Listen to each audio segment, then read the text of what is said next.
The mysteries of the sea and its secrets have long fired man's curiosity.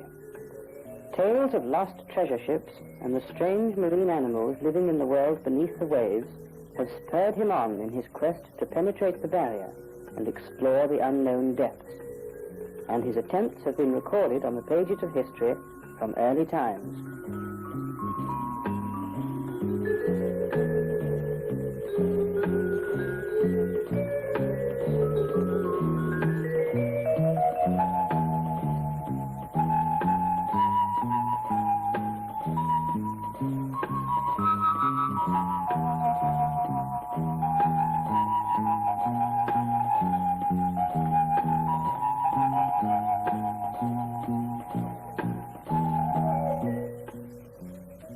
With the invention of the aqualung, however, the underwater world has been dramatically opened up to anyone willing to accept the challenge, and increasing numbers of enthusiasts are journeying to our coasts each year to dive.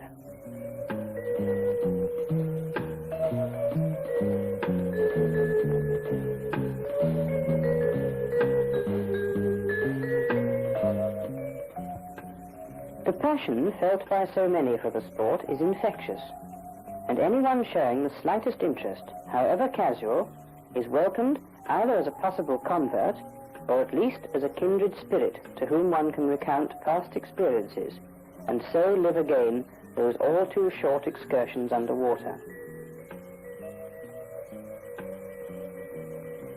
Unlike most other sports, skin diving is carried out in a hostile environment. So in order to survive, it is absolutely essential that the novice fully understands the functions and limitations of his equipment and is completely familiar with its use before venturing into open water.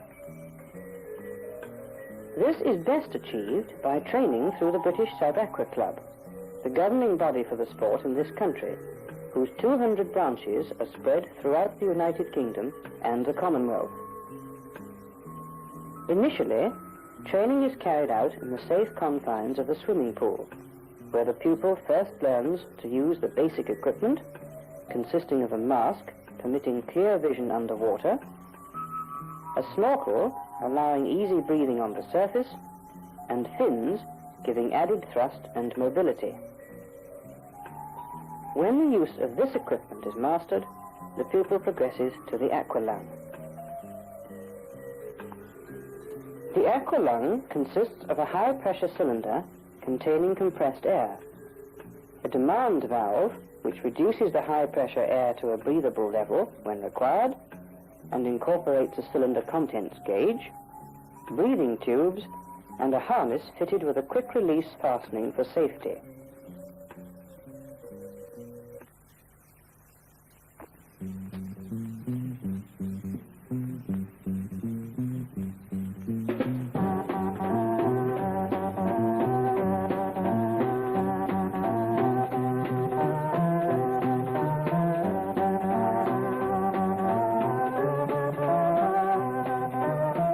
In addition, there is a quick-release weight belt, which is needed to neutralize the positive buoyancy of the human body and the cellular neoprene suit, essential protection against the cold waters around our coasts.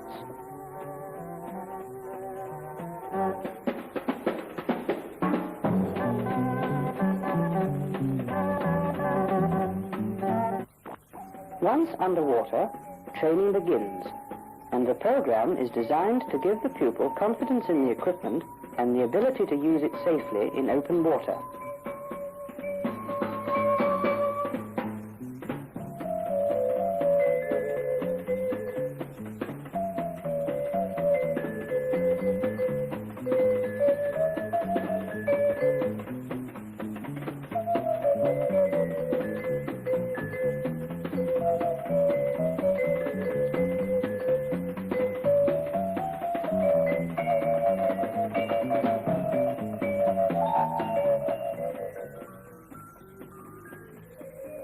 Mask clearing, tube clearing, and sharing the aqualung are essential exercises to be practiced until using the equipment becomes second nature and the pupil is as much at home in the water as on land.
A final exercise to demonstrate the lessons learnt.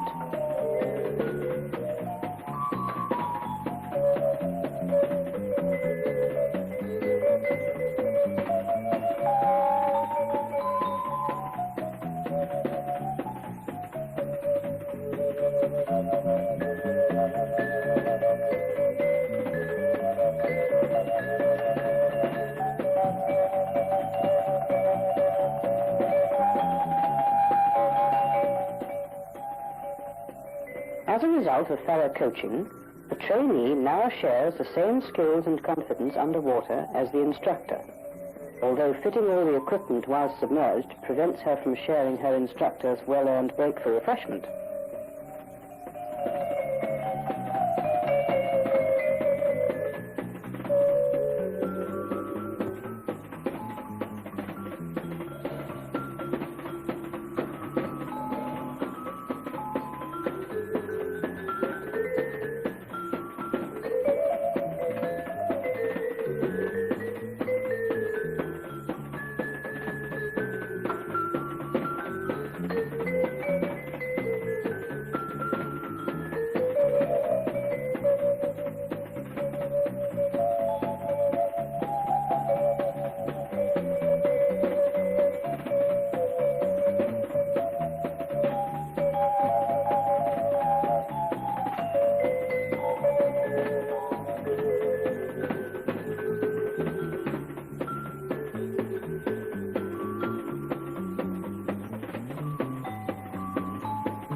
To supplement the pool training periods, pupils also attend a series of lectures on the technical and physiological aspects of diving.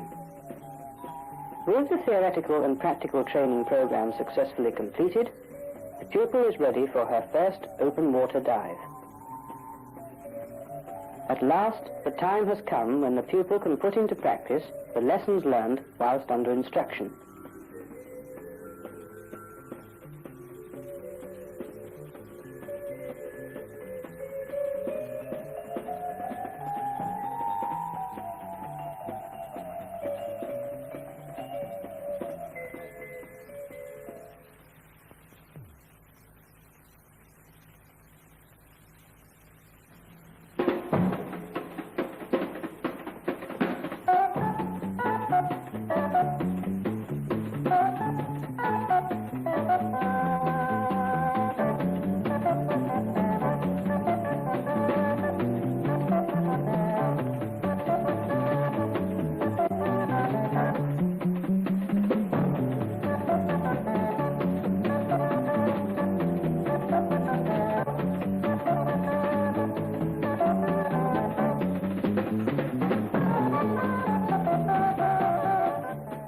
As the boat steams towards the diving site, preparations for the day's diving get underway, and all the necessary equipment is checked over and made ready.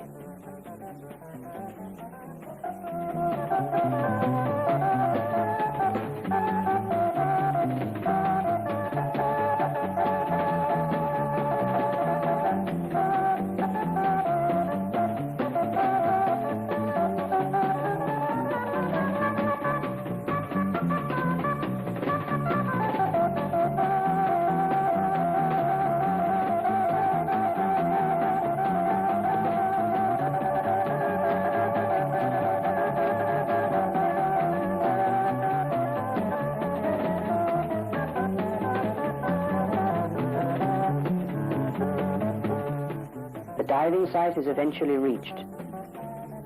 As the boat is anchored in position, the diver's flag is hoisted to show that diving is in progress, indicating to other boats that they should keep well clear.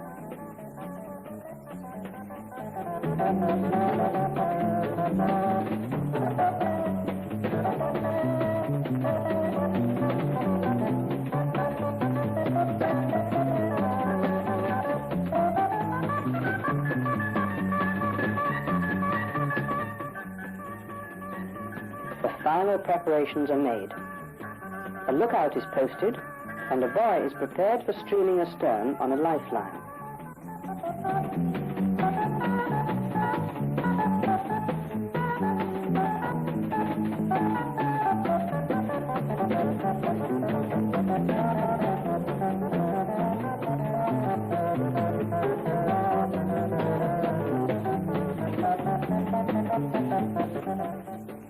last, the great adventure begins.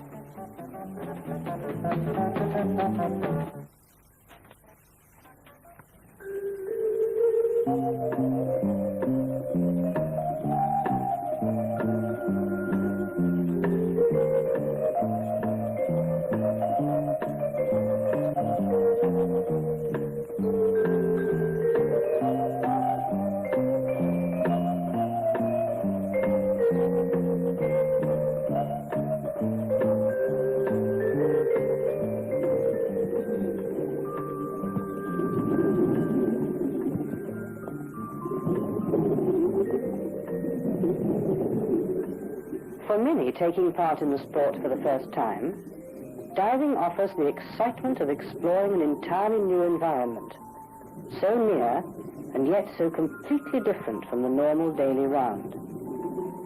Here, the pressures of modern living are forgotten as one drifts, gently suspended in a state of neutral buoyancy, so permitting free movement in all directions with a minimum of effort. The only alien sound to disturb the tranquil scene being the noise of a diver's own air, quietly bubbling towards the surface with each exhaled breath. There is so much to fascinate here. Fish dart unconcerned amongst the waving seaweed, crab and lobster lurk, perhaps a little apprehensively in the darker corners of some submarine hideaway, sensing their fate should a diver's quick hand seek them out.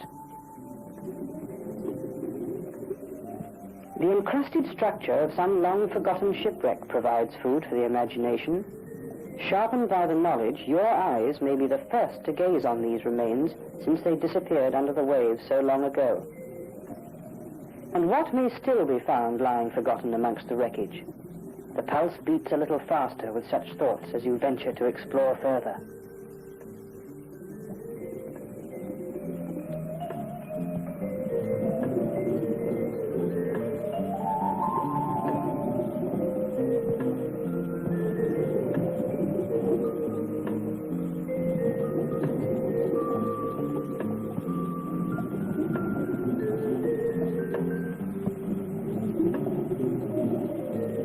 For many, however, diving has become the tool of science. In the field of marine biology, a great deal of research requires observations to be made under natural conditions over extended periods. And today, scientists are making increasing use of divers for this and many other purposes. Marine archaeology, too, already well established in the Mediterranean, is a rapidly developing science in this country, and traces of earlier settlements submerged by the encroaching seas have been rediscovered by aqualung-equipped archaeologists, many of them amateurs, trained to observe, record, and photograph their findings. In mentioning only a few of the many diving activities, you will appreciate that the fascination for the undersea world is boundless. So, whatever your reasons, be they purely for pleasure or strictly scientific, one thing is certain. From your first journey underwater, you will enjoy an all-absorbing and rewarding experience which you will be eager to repeat again and again.